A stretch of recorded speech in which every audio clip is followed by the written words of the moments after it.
NX500. Grabe, napaka-pogi.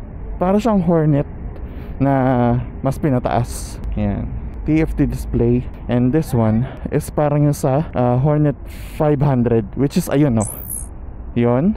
Tapos yun, di ba parang pinataas lang na version nito. Bali yan, no? Ito, parang kung mapapansin mo, etong likod niya is parang Hornet 500. Yan yung display. Ito yung mga controls niya, which is yung basic controls ng Honda. And seat height is 839 ata kung di ako nagkakamali. Tapos meron kang ProLink Mono 5-stage preload adjustment. And meron kang Showa shocks na 41mm. Yan, ganda. ABS both front and back. And meron siyang 476cc with the curb weight of 196 kilograms and the fuel consumption of 29.9 km per liter.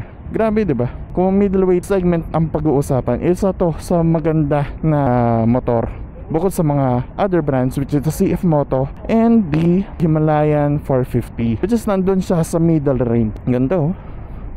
Ito, it reminds me of the XRM. Tapos mataas din yung windscreen. Alam ko parang add-ons to eh. Yan. Tapos meron din siyang low fender, ABS, harap. And yan, oh, yung grill niya, ang ganda. Tapos napakadali niyang i-oil change para sa akin, kasi sobrang accessible ng lahat eh. Napakaganda niya, oh. NX500, grabe. Isa to sa tinitignan ko na bilhin na motor. And meron siyang crash guard agad. And maganda kung may GB box. Ito nga pala guys is the updated version ng CB500X. For the meantime, ito kasi yung pinaka gusto ko talaga na motor na tingin kong first big bike natin. Hopefully, you know, napakaganda ng tank niya. Yung ano niya parang rally inspired yung front niya. And sobrang aggressive looking pero still classy. Pero ito, tingin ko kung sakali man nabibili ako, magpapalit ako nito. Kasi adventure talaga gusto ko na na riding style. Okay, unang sakay. Uy, kayang kaya. Curb weight niya is 196. TFT display. Grabe. And pwede mo tong i-connect sa mobile. Uy, unang andar. My height is 5'7" and tiptoe both feet. And yun, sobrang gaan niya, sobrang manageable ng weight na to. And the thing is, ang laki ng cockpit mo. Uy, yun, oh. Bigyan natin ng konti. Yun, napakaganda. Tapos ito, pansin ko, parang kumbaga naka-riser, no? Ang saya ng ganito, ng gantong event. Pero itong motor na to, number 1 option ko to na kukunin na motor. Ang ganda niya, ang laki, sakto sa akin yung motor. Hindi siya sobrang intimidating for me, Kasi matagal na ako nagmamotor pero low cc. Nasanay kasi ako sa mataas na motor. Kaya ba mga katribo, kung meron ngayong 409,000 budget, kukunin mo ba tong NX or yung other competitor nito? Grabe dito, napakaganda ng gantong event ni Honda na pwede mong itry yung mga motor nila.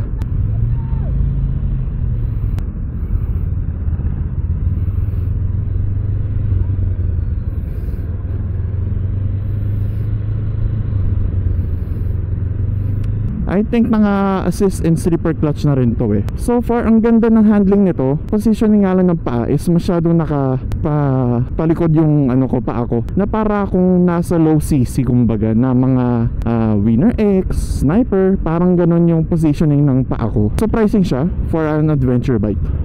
Grabe, ang galing.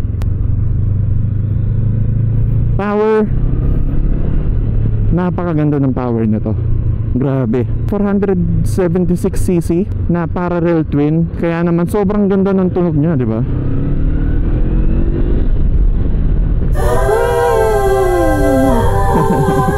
Ang ganda no?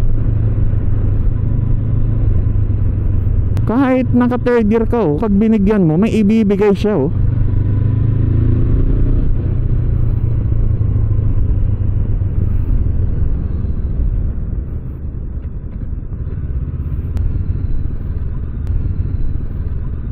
Roundabout sa corner. Maganda maganda. Yung lang, yung positioning lang ng paa medyo aggressive siya for me. Parang hindi siya adventure. Siyempre pag ganito kasi ang motor mo, dapat comfort ang hanap mo. Lang medyo siguro mangangalay ako katagalan. Pero when it comes to the power, to the comfort of the seat, the haba ng arms ko, to the handlebar, it is good. Sakto siya for 5'7" na mga pips natin dyan. Kung mas malaki ka siguro medyo depende. Kung mga 5'9" siguro ang cap ng pinaka parang ergonomics comfort, medyo medyo malaki ka kumbaga for the motorcycle.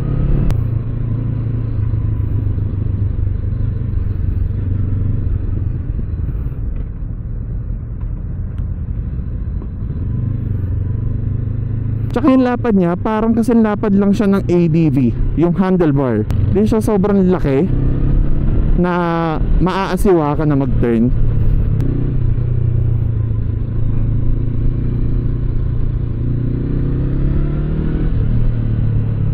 Ganda.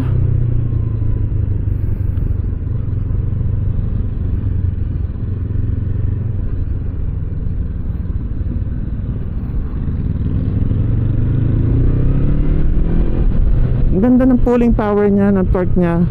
Sobrang sobrang punchy. Pag nag-as ka ng ng power, you give him throttle, sobrang responsive ng power output kumbaga. Grabe, mas in-depth tong course namin ngayon Last time parang inikot lang namin. Ngayon grabe, parang medyo may technicalities ngayon yung riding.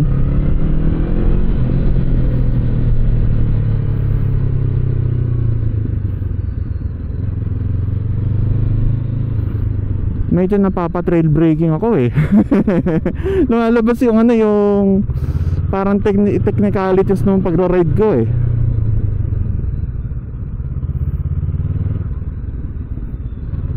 Sobrang nimble niya. Pero mas nimble ang XADV. In my preference, tayuan natin. Ganda niya tayuan.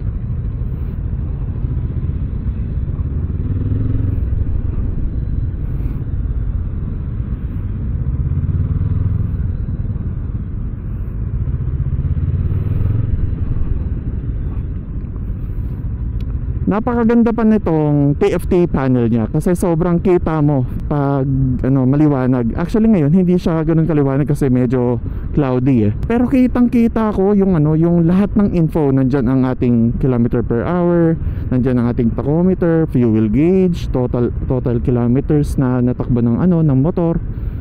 May basa. Grabe, ang galing ni Sir Ilin yung motor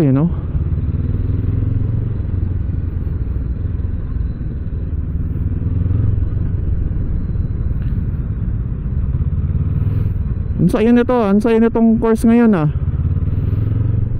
Ang daming ikot-ikot Parang last time kasi parang 3 ikot lang.